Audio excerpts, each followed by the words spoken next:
வணக்கம், this is doctor Pavithra, senior consultant and diabetologist. இந்த வாரம் நம்ம நியூட்ரிஷன் வீக்கை செலிப்ரேட் பண்ணுறதுனால டயபெட்டிக் பேஷண்ட் என்ன சாப்பிட்லான்றத பார்ப்போம். ஸோ ஃப்ரூட்ஸில் பார்த்திங்கன்னா நம்ம எல்லா ஃப்ரூட்ஸும் சாப்பிட்லாம். பட் முடிஞ்ச அளவுக்கு மாம்பழம், வாழைப்பழம், பலாப்பழம், அன்னாசியை அவாய்ட் பண்ணிக்கிறது சுகர் பேஷண்ட்ஸ் ரொம்பவே நல்லது. வெஜிடபிள்ஸில் பார்த்திங்கன்னா நீங்கள் எல்லா வெஜிடபிள்ஸும் சாப்பிட்லாம். முக்கியமாக க்ரீன் லீஃப் வெஜிடபிள், பச்சை காய்கறிகள் அதிகமாகவே எடுத்துக்கலாம். பட் இதெல்லாம் நம்ம அவாய்ட் பண்ணணுன்னா பூமிக்கு கீழே விளையிற காய்கள், அதாவது உங்கள் உருளைக்கிழங்கு வகையான காய்களை முடிஞ்ச அளவுக்கு நீங்கள் அவாய்ட் பண்ணிக்கோங்க. கேரட், பீட்ரூட் சாப்பிடலாம். பட் முடிஞ்ச அளவுக்கு அதோட குவான்டிட்டியை நீங்கள் முடிஞ்ச அளவுக்கு கம்மி பண்ணிக்கோங்க.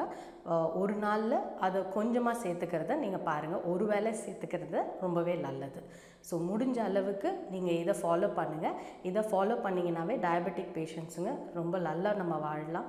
சுகரை அழகாக கண்ட்ரோல் பண்ணலாம். ரைஸுன்னு பார்த்திங்கன்னா நம்ம ரொம்பவே மெயினான விஷயம். ஸோ இதுக்கு நம்ம என்ன பண்ணலான்னா, முடிஞ்ச அளவுக்கு லஞ்ச் மட்டும் ரைஸ் சாப்பிட பாருங்கள். மார்னிங் நைட்டு நம்ம ரைஸ் சாப்பிட்டு வேணும்னுன்னா அது நம்ம குவான்டிட்டியை கம்மி பண்ணிக்கோங்க. இட்லி தோசையோட கணக்கை கம்மி பண்ணிக்கோங்க. முடிஞ்ச அளவுக்கு நவதானியம், அதாவது மில்லட்ஸ், இந்த மாதிரி நவதானியமாக தாராளமாக சேர்த்துக்கலாம். தேங்க்யூ.